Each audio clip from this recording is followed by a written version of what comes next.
Hi, friends. My name is Colby Sharp, And I'm Alaina Sharp. and we are excited is the word.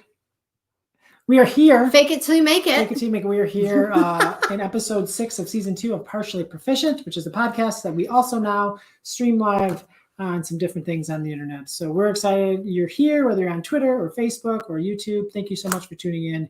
It's really nice of you because life is busy, and hopefully this is more fun than the latest Netflix show you're watching. It can't be.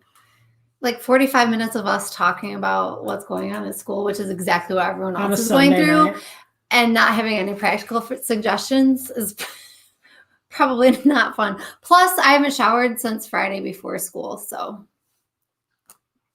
if that tells you anything. Those of you listening don't get to experience. Looks great. So, it's been... So thanks for tuning in. Thanks for tuning in. We're excited that you're here. I can't think of anywhere else that would be... I don't know. So this is, we have kind of like a format. We're going to talk about something we love from the week, something we'd like to leave from the week, a power standard, which is our main event. And this week's power standard is a day in the life. We're going to walk you through a day in the life of a high school chemistry teacher during a global pandemic. Something we're looking forward to, something we are reading, listening, or watching. And just to give you some context, I teach 5th grade at an elementary school. And in the same district, I teach high school chemistry and advanced chemistry. I have mostly 11th and 12th graders, but I also have some 9th and 10th thrown in there too. And we are a little bit of everything. We're at a school that is doing the high flex model, Yep. Which means some kids come to school and some kids don't, and we teach them all. Yep. We will teach you on a train. We will teach you in the rain. We will teach you here or there. Here or there. We will teach you everywhere. Did you just think of that, or had you been thinking? No, I just thought of it. But also tomorrow is our first 4-week point where students who were originally at home can elect to come back. So I know for a fact that I'm going to have like between 9 and 12 returning to my classes. So a couple per hour. Yep. And some of them I don't even know who I look at them and I'm going to have no idea. So it's going to be very interesting. And I know you have a couple coming back. We have 50 in our elementary and I have 2 in my classroom. But we also have given those students the option to go to what we call Track B, which is completely virtual at any time. And at the high school, we've gone from about 80% in person to 60%. And then we have some coming back. So it'll be interesting to kind of see where the equilibrium lands. I think now that some grades are in and we've seen just exactly, maybe not exactly, but we're sort of settling in. Something. Yeah. What it looks like now is so different too than when it started. So who knows where it'll be even in the next 4 weeks, but that will be interesting. I will meet some new students tomorrow. That will be exciting. Yes. We've had about in person, because I've been we've had about 20 days of school and every day is an adventure. 23 days tomorrow. I'm only counting because of the podcast, not because I'm counting down days. Why don't you talk about the podcast that you have real quick? I guess you could call hosting a podcast called Teacher Pep Talk. And really all that I do is I take an audio clip from anyone out there who wants to encourage a teacher on his or her way to school in the morning. They are ranging from about 1 to 6 minutes and varying from, your classic like locker room pump up speech to stories and fond memories and things like that. And then I kind of introduce the person at the beginning and I round out the talk by letting them know where you can follow them on Twitter or Instagram or something like that. And then I say goodbye. So it's, usually the longest episode is about 8 minutes. And it's just something I wanted to do because I just really found myself actually last year before this all hit, kind of just wishing for somebody to just kind of get in my face a little bit and on my way to school, just put me in a better place. So that's what I'm trying to do. And so we have 23 episodes so far as of tomorrow. And hello. And I need your help. Hi, Ian. So if you're out there and you want to, it doesn't have to be anything fancy, send me a pep talk and we'll get it on the show. Please don't think it has to be anything. I know especially if you're a teacher, you have very high standards for yourself. This is not that. Just a voice memo on your phone. Yep. Just a simple recording, and I need them because I got 23 and I'm starting to run out. So help me out. Ask somebody at your school. If you've done one, do another one. Volunteer someone else to do one.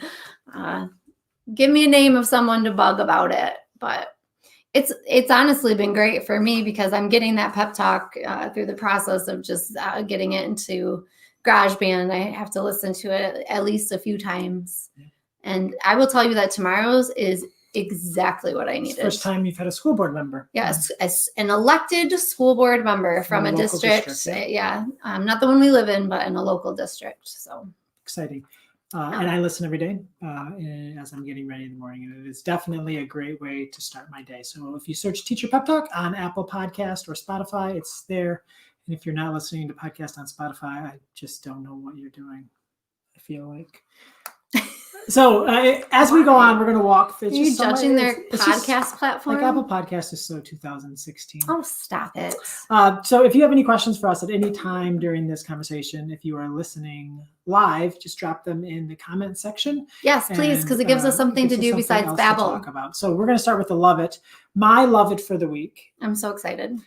So if you've been to a conference back when we were allowed to go to conferences, you know that there's like this hashtag and we all follow it and you chat at different times with it. Districts have one. The state of Michigan has one called MishEd. Like we have these back channels to allow us to talk while we're doing other things, go in and out of conversations. And it's a great way for us to be connected.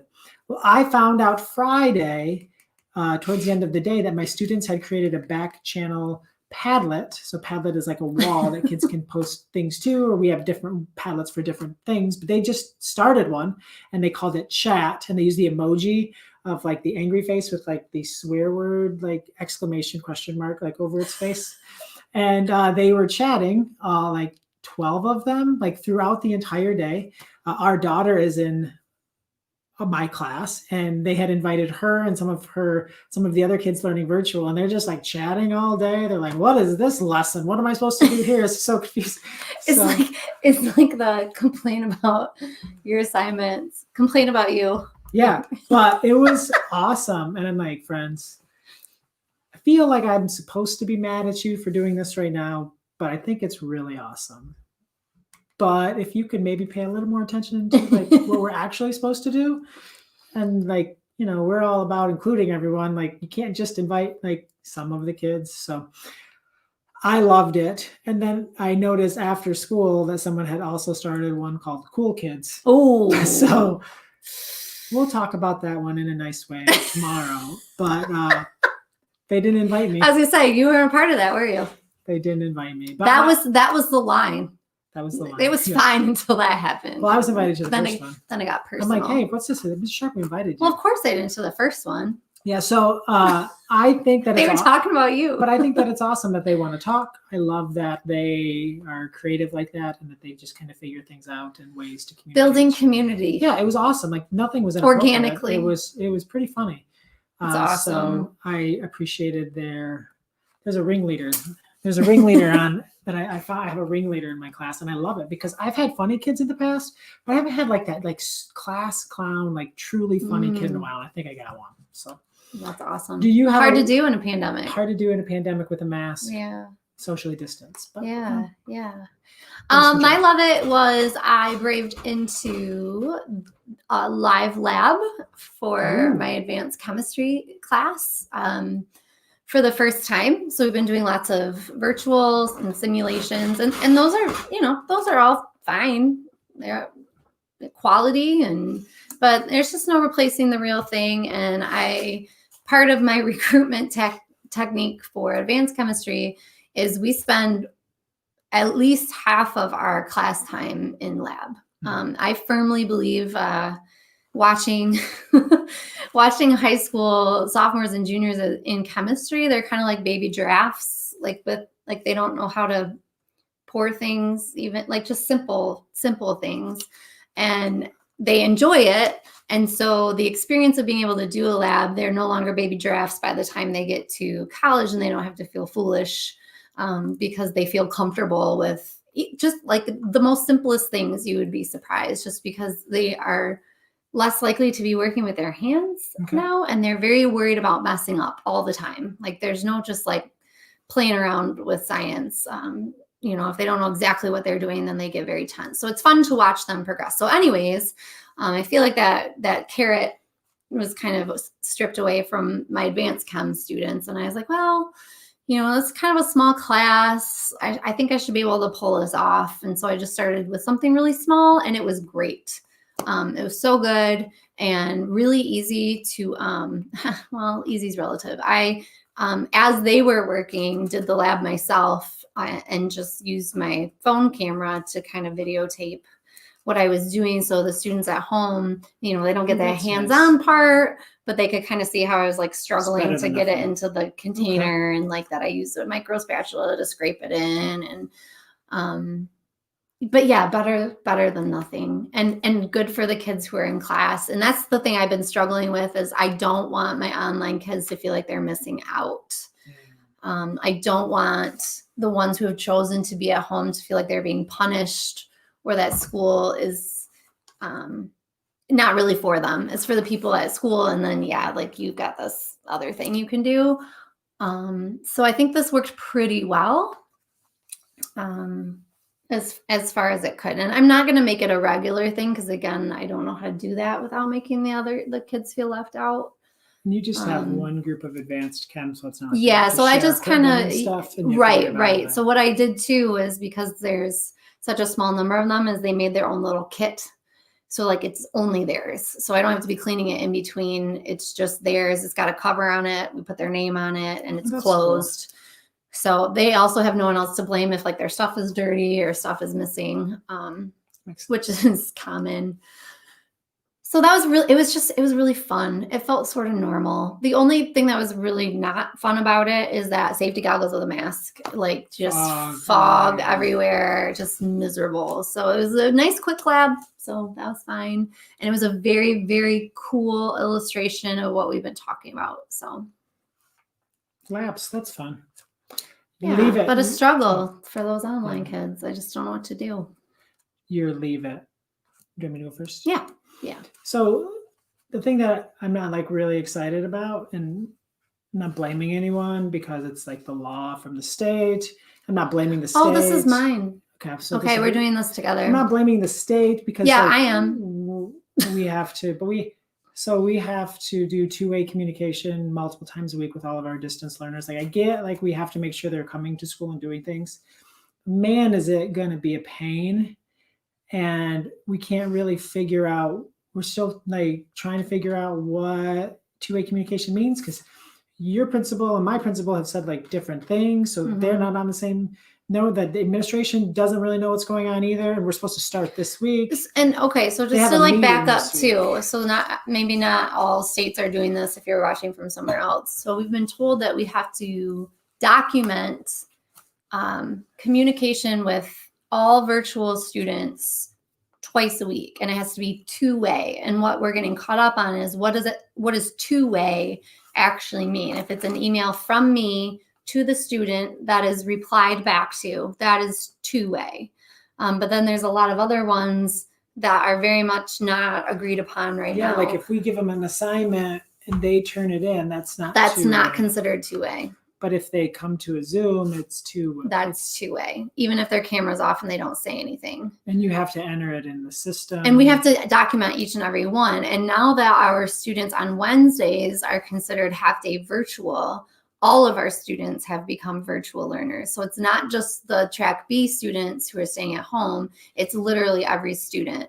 And so like for my husband, it's still a pain with 29 for me with close to 160. It's honestly, I feel like up to like 3 weeks ago, we were drowning. And then we started to see the light at the end of the tunnel, and it has since become death by paper cut, so to speak. It's like each day it's a new like it doesn't seem like a big thing, but it's just like over and over and over and another thing and another thing and another thing and another thing. And like, where will I have my nervous breakdown? Like, this might do it. Is this it? Is this the one? Like, what is it that's going to just drive me right over the edge? Cause I know how to make fire. No, I'm just kidding. But like, for real. So yeah, instead of spending time again, doing the things that matter and trying to wrap our heads around how to do this better, how to do this well, how to build community, we're having to, like, I have a piece of paper next to me, and it's like every time somebody meets me, it's like, ooh, like, let me write that down, and then spending a long time going through and documenting each and every two-way. And it can't just be once, it has to be twice, and it's every week. And we were told we don't have to do two-way communication for our kids that are there the 4 days of the week. So the kids were there every day except for the distance learning happened. So see, this is another thing that like we don't, so as a district, have a meeting this week, and they're going to clear it up, but we're supposed to be doing it this week, and it's not. It's just another thing. Like I'm tired of death by paper cut. Like yeah. Anyways, that's my leave it. Mine too. I just don't want to do it. I just feel like when are we gonna like get to like learn how to be better? How to be a good teacher? Yes, that's all I want. A better distance learning teacher. I want to learn what a good lesson looks like, and like we're doing that on our own. But I just wish that we didn't have to do some of this stuff. Anne asked if we have to use a ridiculous spreadsheet. I not that I'm aware of. We're doing ours in Power School. We have to log it directly in Power School. So I'm not sure if that's better or not. And it's like if I have with my student in my class also has 6 other teachers throughout the day. So they all have to do it too. It's not like just like, oh, if I do it and you do it, we tag teamed it, done. Like it doesn't work like that. So that's 14 two-way communications for that one student. This is funny. Shay says flying off the plane as we build it. Reactionary. Flying the plane as we build it. Yeah, and some I'm like, how do we even know it's a plane? Like, I don't even know what we're building. Like, what is this piece of garbage in my hand that I'm like? Your classroom is not a piece of garbage. No, I just mean like I get handed stuff to build this. Like, I don't even know what I'm building. Yeah. Like, I just feel like we're like, just let us teach. Yeah, gosh, like you really think if a kid, I'm already looking at my Power School and I'm seeing kids over the last week where it's like missing. And on my head, I'm already like, well, gotta give that kid a phone call, like we're not, I don't know. Yeah, and if you don't like trust us and we're not good enough, like just to get rid of us. Like, I don't know why. No, I think that's kind of extreme, but I do think it would say a lot for our districts to be like, okay, well, we're gonna dedicate one person to this. We're gonna give them some time where like that's what they do, or something. I don't know. They enter two-way communication. That's their job. Or just like, and it could be a really positive thing. Think about that. If there was a liaison where like, here's a student who is AWOL, and you have a person whose job is to like reach out and care about them and see what's going on. Like that would be a great thing in a normal situation, don't you think? One of the things I really want to know that Michigan districts are doing is we're very worried about what the funding would be. And then we all got a bunch of COVID money to help with all of these things we have to put in place for COVID. And we all slashed our budgets a lot. And now in Michigan, our state has committed to funding fully what we had last year. So what are we going to do with all this money? Like, are we just going to save it in our bank account? Like, 'cause I feel like we could use it. Like, I could use some headphones. I could use like a couple extra iPads in case the kid's is broken or needs fixed. So I'm just curious, and I hope that all of the districts at their board meetings in this month or next month talk about that. Like, what are we going to do now that we have extra money? Let's not hide it. Let's not pretend that we didn't get it. Let's not save it for a rainy day. Like, it is freaking raining and pouring, and we're in the middle of a blizzard, hurricane, tornado. So like the rainy day is today. So now that we know we have money, it's a different kind of rainy day, but it definitely is. Yeah, it's happening. But the money's there now. You think about stuff like that. I don't think about stuff like that. Like, but you're right. You're right. I heard that our building budget part of our building budget. Someone wanted a construction paper. I heard someone come to the office like, hey, we're out of yellow construction paper. And they were like, we'll try to get it, but our budget was cut in half, or part of our budget was cut in half. And like, state's fully funding, can get some yellow construction paper.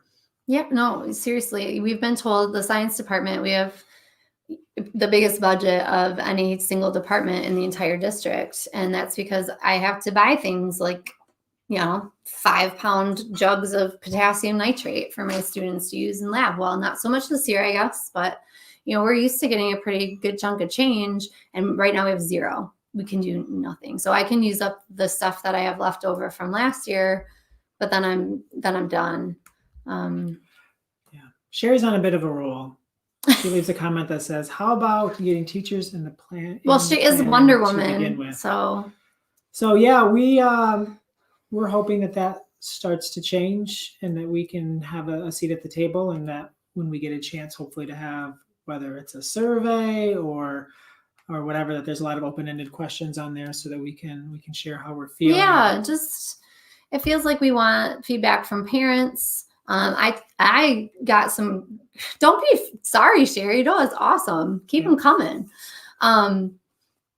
So anyways, I asked my own students for feedback. We're asking parents for feedback, but as teachers who are like in the trenches every day, don't feel like we're really getting a chance to even have an ability to suggest or modify. Yeah. And just out of desperation, we're like coming to our administrators, just emotional disasters, right? But like that's all we got. Yeah. That's all we got.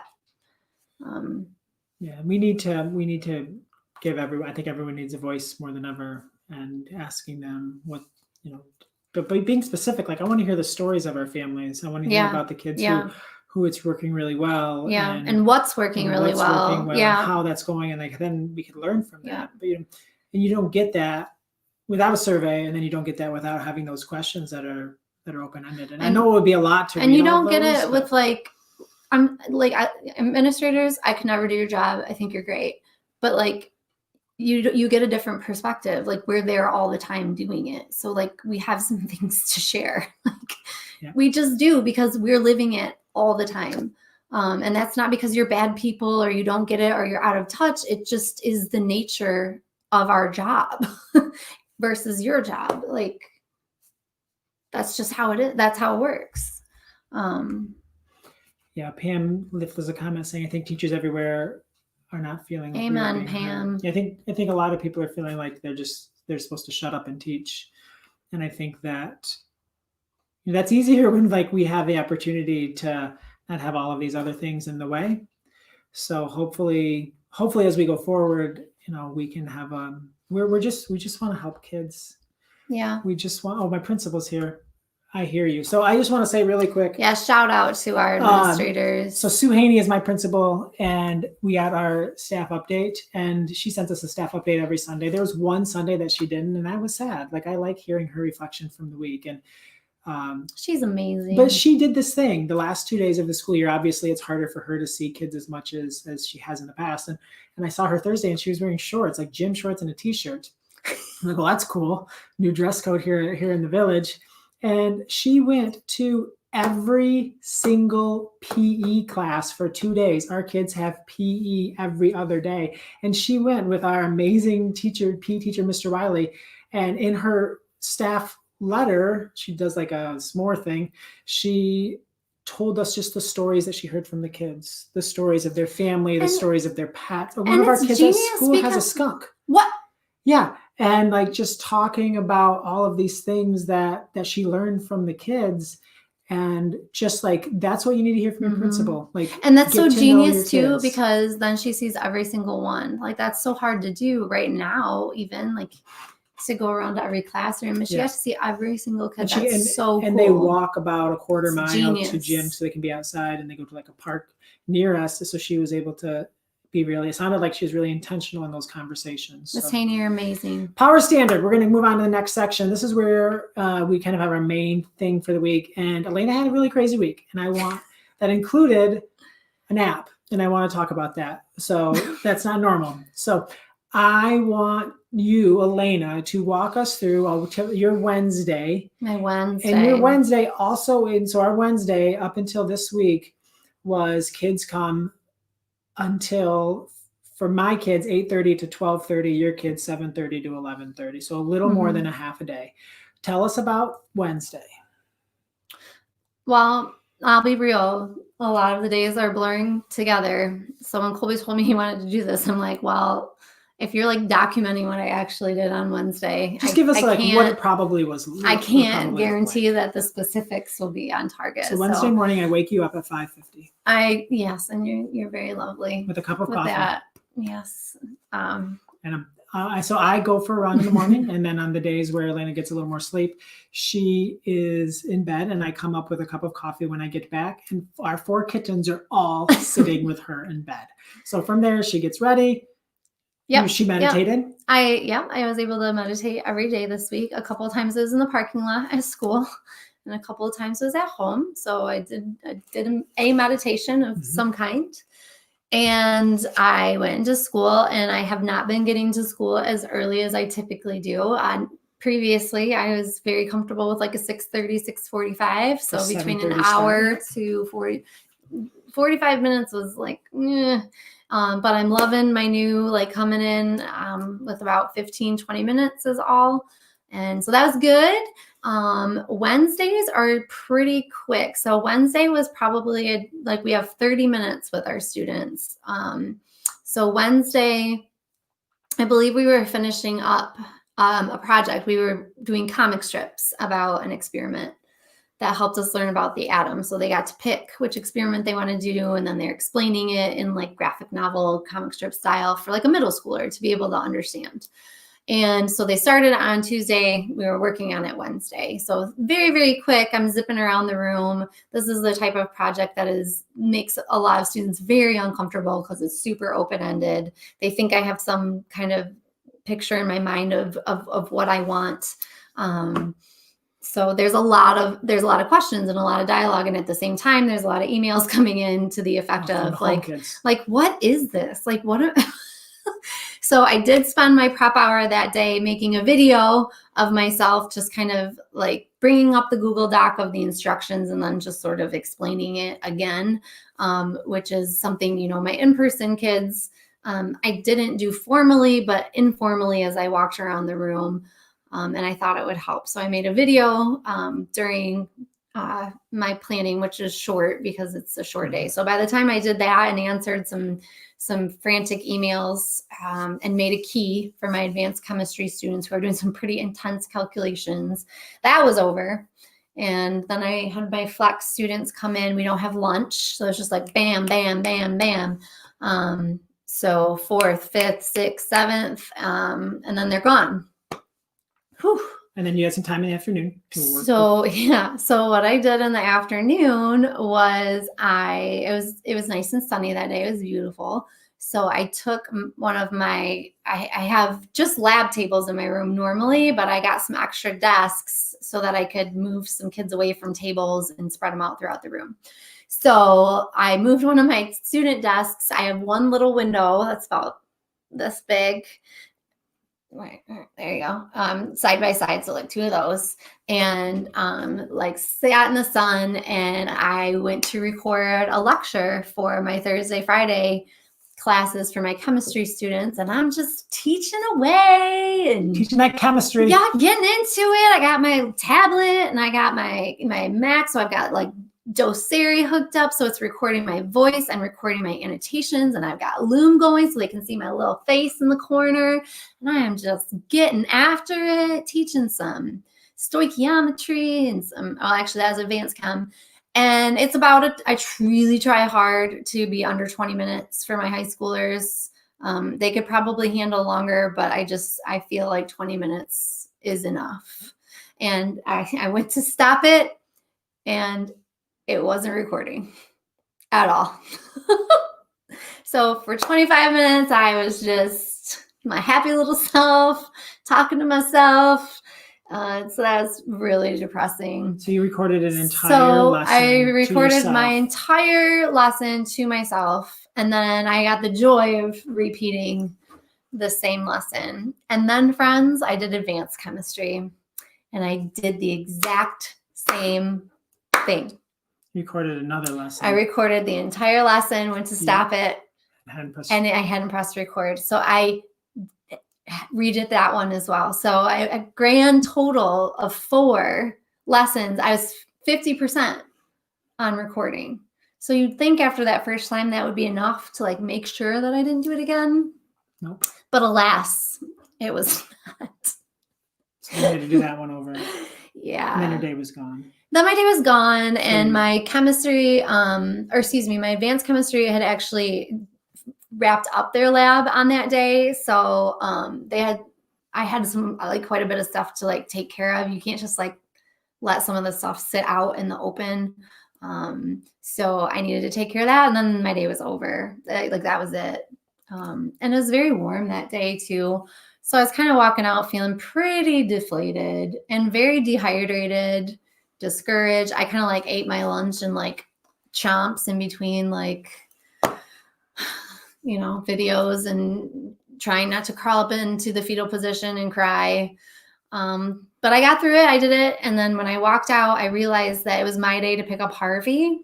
And Harvey, 3-year-old. Yeah, he's our 3-year-old for those of you who don't know. And he's very difficult right now. He is extremely high maintenance. He is very high energy. He just requires a lot of attention, a lot patience of your mental and emotional space, let's say.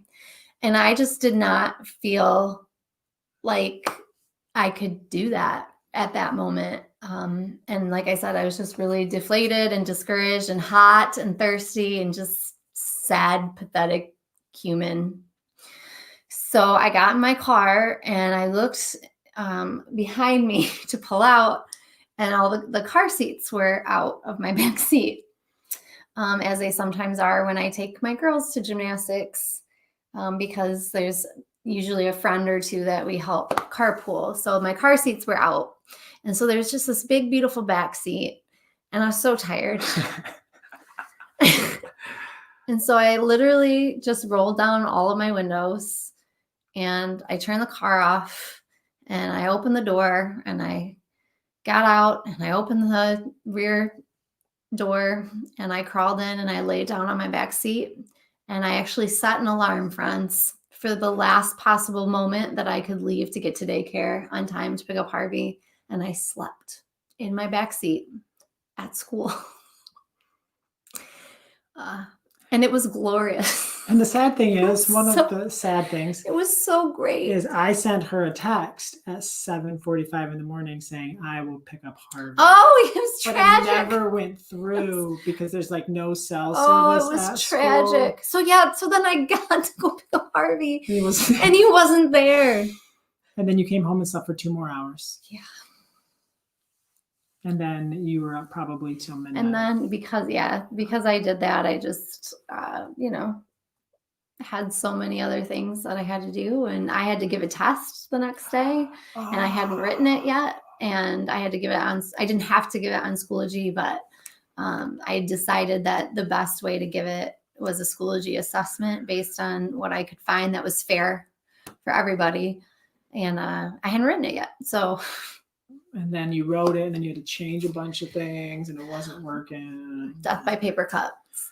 Death by paper cuts. So if you're having a bad day, know that you're not and alone. like he picked Wednesday on purpose because that was by far like I didn't know whether to laugh or cry about the nap. Like that's just where we're at right now, you guys. Like that's just a day in the life. A day, but I mean, I would say that a typical day is not so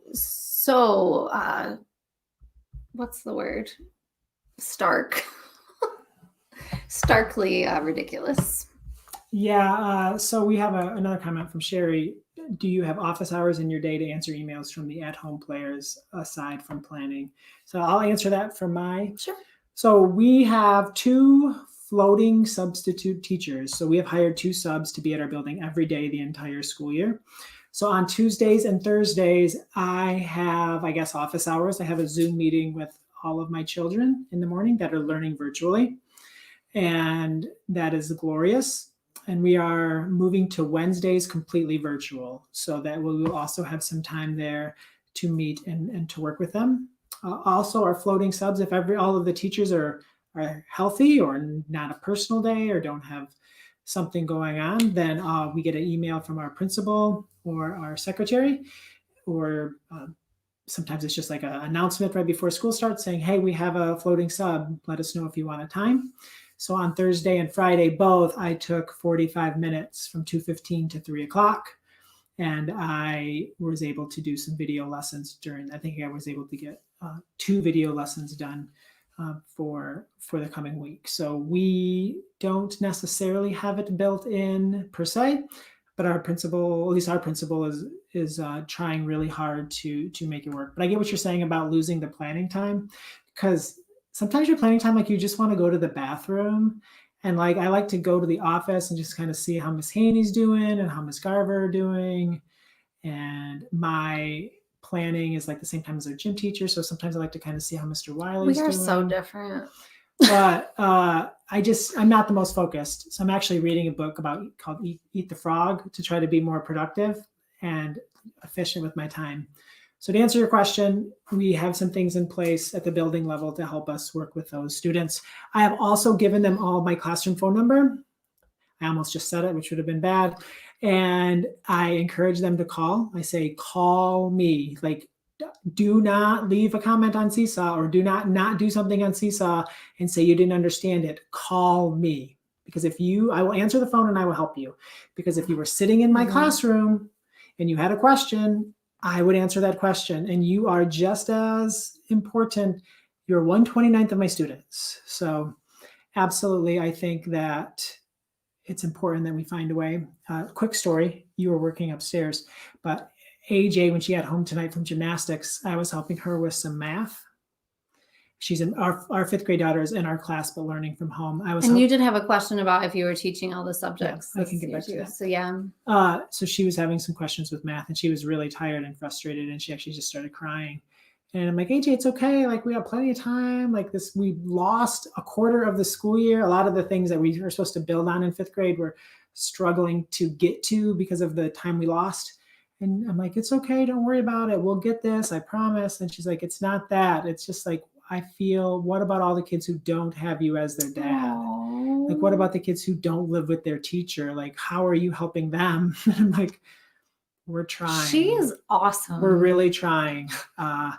But it is hard. Like, right. They can't. It hurts my heart. They can't always come to all the Zooms. Like, their families are doing things. Like, I know our district has encouraged us to not answer emails on the weekend, but like after hours, I go home and be with family. Like, that's when they can I have reach virtual us, learners whose parents work all day.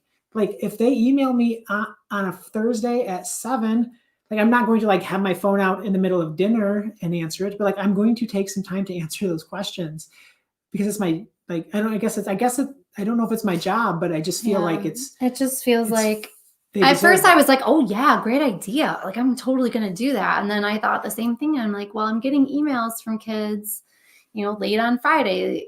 Like, they want to get this stuff done, and this is like their only chance, and I want to be there for them. So yeah, we don't have a specific plan in place, but I'm trying to figure it out.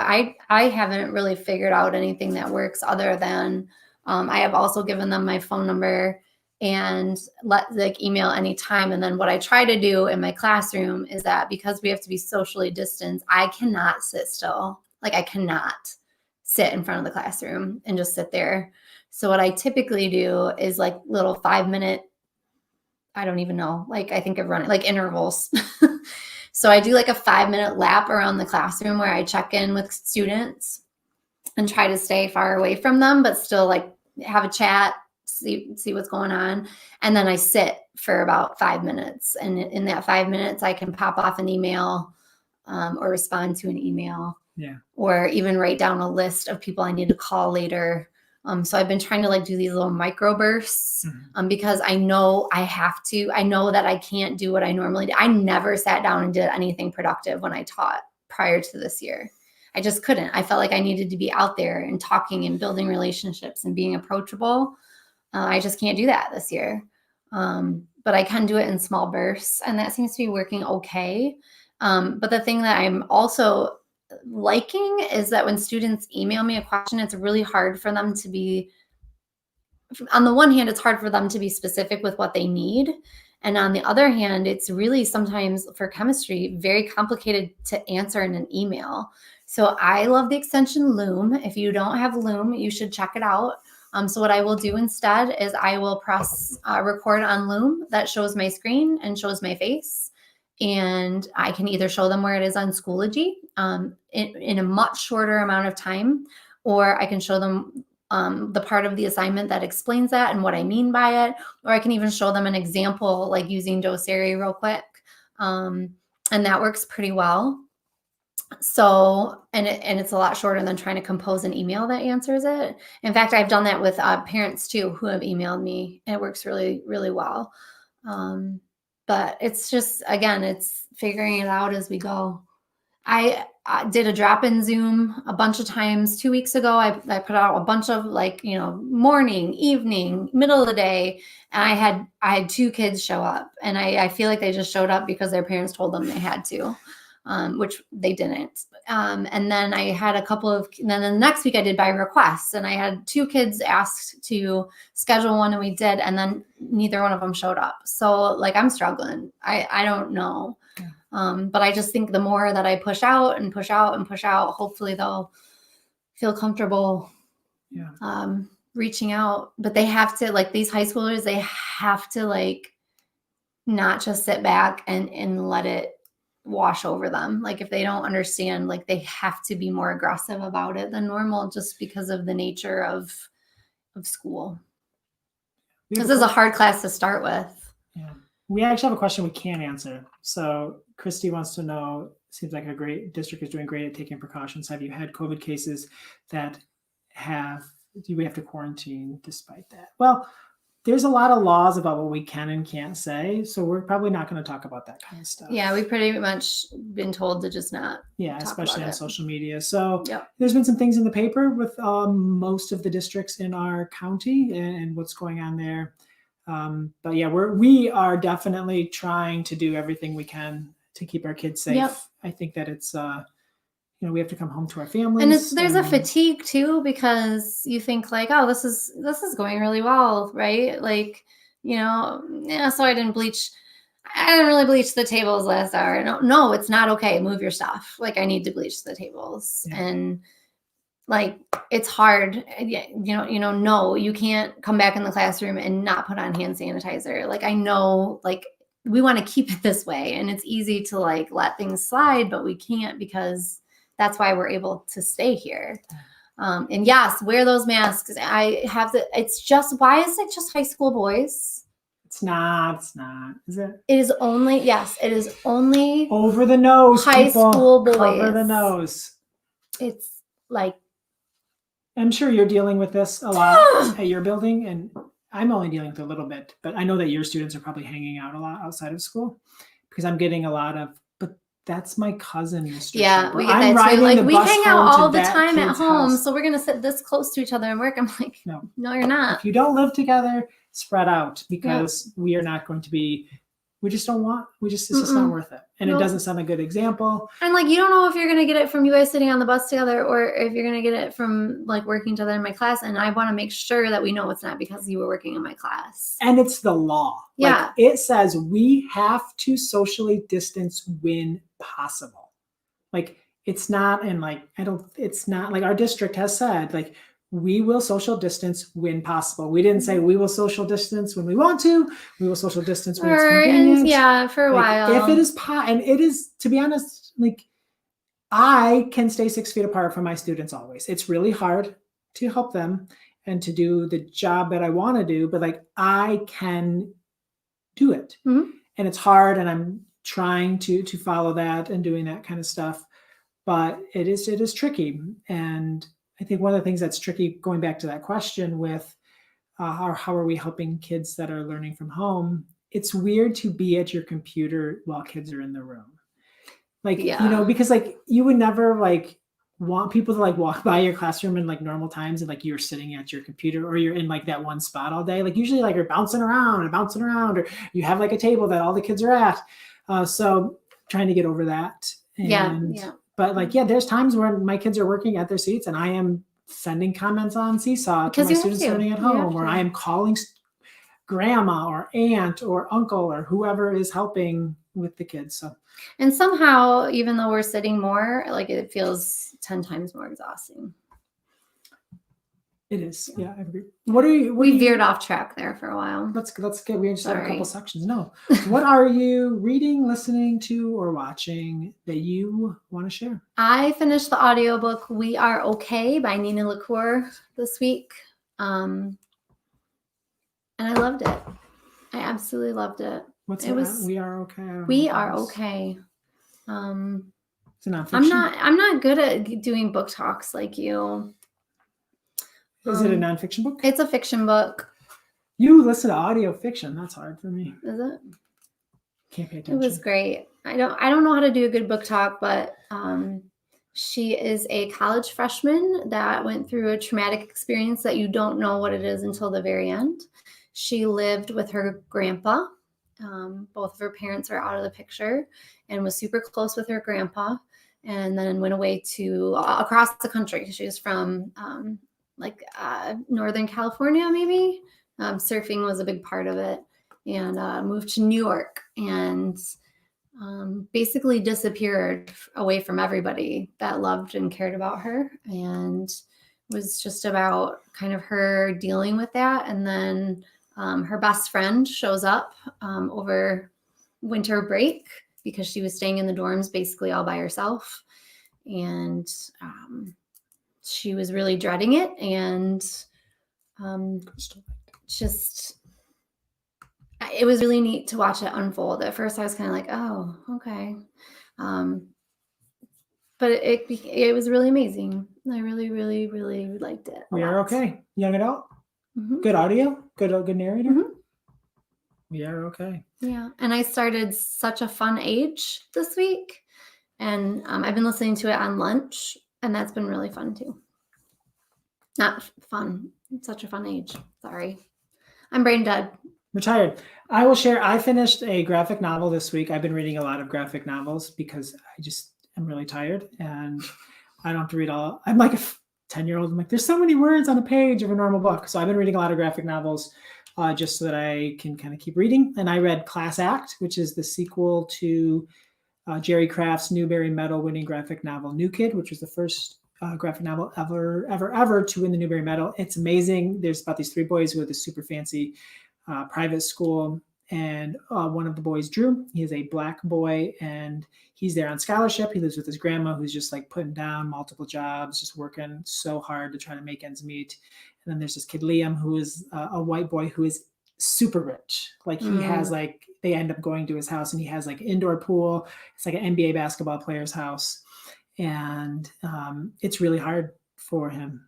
And he actually has a hard time talking to Liam after that event, just because Liam's mom has like multiple people who work for her to like help around the house. So she can play tennis and she can go out with friends and go shopping and all of that stuff. And he's like, my grandma's working multiple jobs and this lady, and one of the people who work for her is a Black man, African man, whose family is back in his home country trying to get the money to be able to bring them here and sending home a lot of money. So it was such an amazing book. I didn't think that he could following Newbery Medal winning graphic novel or any book is hard. So it's amazing. Kids are going to absolutely love it. I think Class Act, it's going to be great in those 4th, 5th. But if you have middle school classroom, that is a must own. It's about the boys are in 8th grade doing it. And it's just absolutely amazing.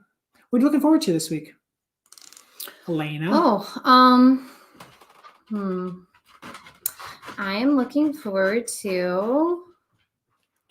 Yeah. I'm looking forward to using Nearpod because I'm having a hard time with just kind of, I don't know.